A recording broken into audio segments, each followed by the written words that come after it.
In today's video, I'm going to be sharing with you the top 2 stocks to keep on your watch list for this week.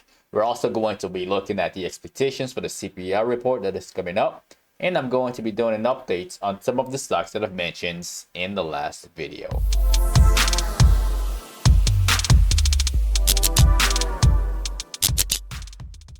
Alright, y'all, let's dive into the charts right off the bat. We got the SPY.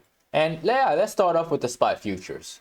So far, the market is still bearish, and there are bears right here in this week that are still taking over the market. All right, it's not in a safe spot. It's at a critical level, and right now with the way that it's looking, I mean, it's only up by 0.5%, and it's just playing games. All right, so slowly, maturely, we will see it roll over like that, and maybe even like this as we fall down. This is called a dead cat bounce. All right, a potential dead cat bounce. So keep your eyes out for that. And if this is true, what I drew for you guys right now, that would mean that the reaction to that CPI report, which I believe will be reported on Tuesday morning at exactly 7:30 a.m. Central Time. All right, I believe the reaction to that could be negative. It could be negative. All right, now let's look at QQQ itself, and that one is also bearish with the gap at the bottom yet to be filled. It's going to open up nearly at the same price, reject off the SMA, and potentially for lower. And now finally the VIX. The VIX still looks decent. It still looks good. Like, it's not unclean yet. Like, it's not giving me a reason to believe that this is somewhat fake and we're not going to see it push up to 19 bucks. Again, with the fallen wedge, it's there. It broke out. Obviously, there's no volume at the bottom to really see what's going on. But the length of the candle is telling a lot. It's telling us a lot in regards to the momentum of which way we're going with the VIX. So I'm not changing my opinions on this one. All right, now the stock to keep on you guys' watch list that I'm keeping on my watch list for this week, at least the first one. The first one is ANF. All right, and ANF looks like this. Huge run from $20 all the way up to 40 bucks. All right. Now, at the top, there is this thing forming. We're going to switch on to the 4-hour. And we're going to zoom into this section. There is a bearish pennant that broke down on Friday. Well, technically, it broke down on Thursday in here. If you look at the 5-minute, and we see when the SPY and everything else started to really tank and really sell off, there was a descending triangle on the 5-minute on ANF. Right here, where the appropriate entry would be right here or here. Doesn't really matter, right? As long as you get it above 126 or 125, it's clean. All right, and as of right now, it broke down first, and then it broke down again. Now we're looking at the larger picture, and the larger picture tells me that this thing is actually going to drop. All right, the first level of support to watch for is 114, and that one, I don't think it should take too long to break. All right, I don't think it's gonna be too much of a struggle for it to get there. The struggle that I think the stock may experience is going really low towards like 95 bucks. Again, it all depends on how the indices play out, and especially with that report that is coming out. If it's violence and we see huge rejections, massive selling candles, then we could see it drop really low very soon. All right, so that's the first stock to keep on you guys' watch list. Now, the next stock to keep on you guys' watch list, I'm going to keep things really simple for you guys. Very simple, all right? We're going to look at Rust.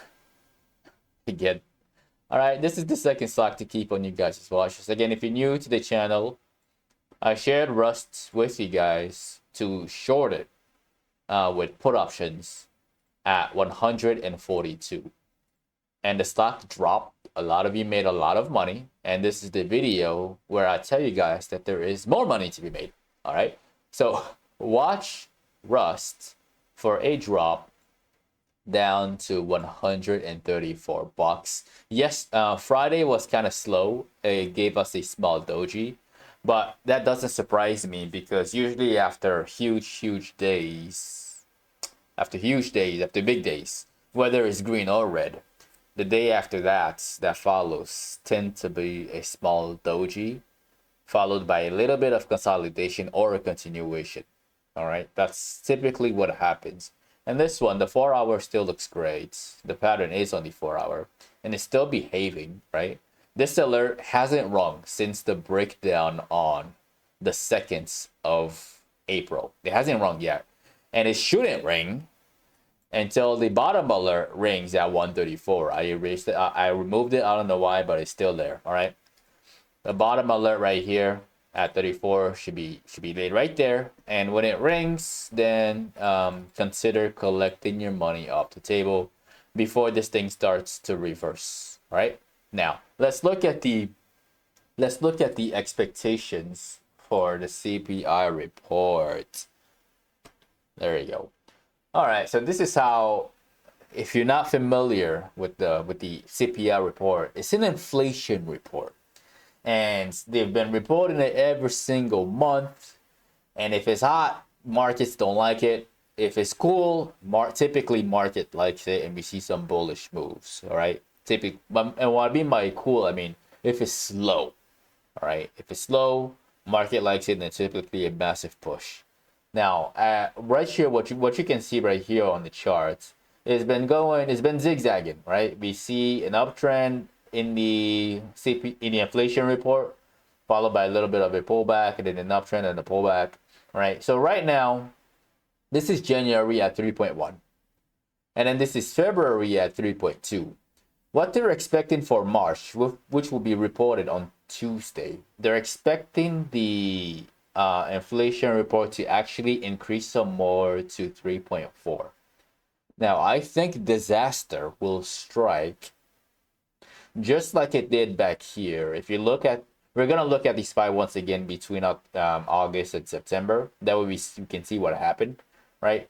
But I believe the disaster will strike if the report turns out to be at like 3.7 or above. All right, if we get back to these levels up here after having this slow uptrend, this slow 2-month uptrend, if we get up there, then expect a massive sell-off, and which obviously the bears would love to see, right? So that's my opinion on it, and I think that's what would happen, even if we see maybe 3.5 or 3.6. All right, but 3.7 will really push it down. Like that will really push it down. So now let's look at what happened between these 2 months in the SPY, between August and September. So we're gonna go to the SPY and we're gonna zoom out. All right, now August and September 2023 was over here, right? So first we had, let's see, so the August report was reported in September, and then the September report was reported in October. Right, so that CPI report was put out somewhere over here, and then after that we had a huge drop that lasted for a few days. Okay, and then the next one was October, somewhere around here. The market didn't really do too much because the CPI report was still at 3.7, and then we fell down some more. All right, so as of right now, we're overbought. There's a lot of room at the bottom. There's a lot of gaps to fill. Again, here's the gap on the SPY right here at 197. There's a lot of gaps to fill at the bottom. 95% of all gaps get filled at some point in time, and right now they just act as a magnet, pulling the price lower. Okay, now let's look at another stock, Apple. And Apple right now is not looking too great. Among the tech stocks, this one is probably like one of the weakest. I say one of the weakest because there's also Tesla, which really like it's trading slowly at the lows. It's really struggling at that 165 level, right? And this one is no different. It's looking really, really sloppy. Watch for intraday opportunities. It's really close to that 170 mark. The next candle could be a huge one. Typically, what happens is small candle, small candle, small candle, and then out of nowhere, there's big candles with a lot of opportunities to make some money intraday. All right, so just keep your eyes on it. Keep your eyes on it. It still hasn't gotten below 165 yet. And I still believe that it can. I still believe that it can. It's definitely worth a watch. Now, the last stock that we're going to look at into this video is DJT. And congratulations to anybody who made money on DJT. I told you guys, I believe it was on Wednesday's video. It was on either Wednesday or Thursday or Tuesday. I don't know. One of these previous videos, I discussed my thoughts on DJI, and I draw this beautiful green circle right here at 40 bucks. Told y'all to watch it for a drop, and it definitely did drop. So congrats if you took advantage of that move and made some money with puts on there. We still got some room down. There's still a gap at $27, right? Eventually it's going to get filled. I don't know when it's gonna get filled, but eventually it's gonna get filled. Okay, so that's my thoughts on this one, and that is the end of the video. Do not forget to annihilate the like button as always. Also, definitely click on that subscribe button and click on that notification bell. That way you don't miss out on future videos. Again, I release videos from Sunday to Thursday at exactly 10 p.m. Eastern time. So click on that notification bell. That way you get notified when I do so. All right. Now, if you'd like to be part of a private Discord community, we get all of this information in real time as I see them. You can find that as the first link in the description of the video below. Don't forget to follow me on social media at Paul and Guma and the Patternology Lab on Instagram and on X. And lastly, to get some free stocks with Webull, you can use the third link in the description of the video below. Once again, ladies and gentlemen, this is Patternology Lab, where we trade patterns and patterns only. And I will see all of you in tomorrow night's video.